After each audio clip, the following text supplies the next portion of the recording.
arthroscopic Reimplissage for Hill-Sachs instability lesion.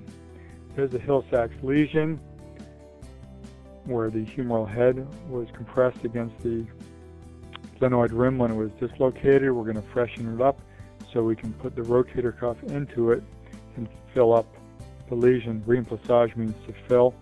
Right now I'm outside the joint on the other side of the rotator cuff, and we're cleaning up the area, getting rid of all the bursal tissue here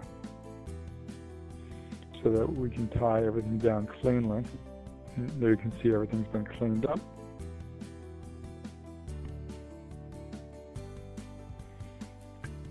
We're going to go back into the joint now, and we're going to place suture anchors into the Hill-Sachs lesion. Here we're tapping it, and we're going to screw it in. It has very strong suture attached, which we'll use to fix the rotator cuff into the Hill-Sachs lesion. This obliterates the lesion so it can no longer contribute to instability.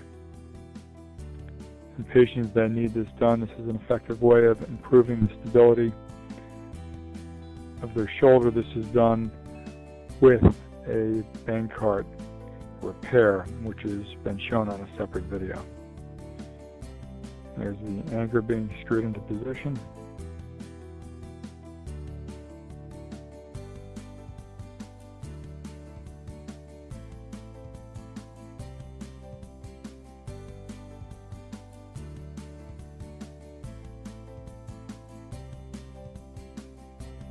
Those are the sutures coming out of it.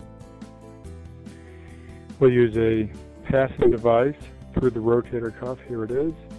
To pass the suture so that when we tie it down, we capture a good portion of the rotator cuff and fill up the lesion.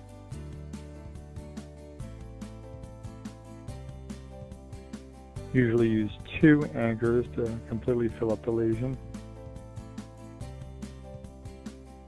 Here we're tapping the second anchor.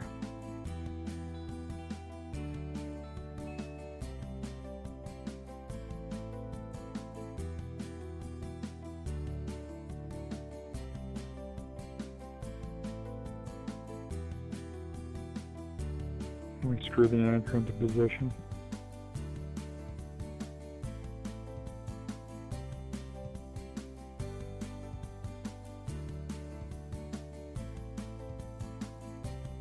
Those are the sutures, and again we'll use a sharp passing device to capture a good portion of the rotator cuff.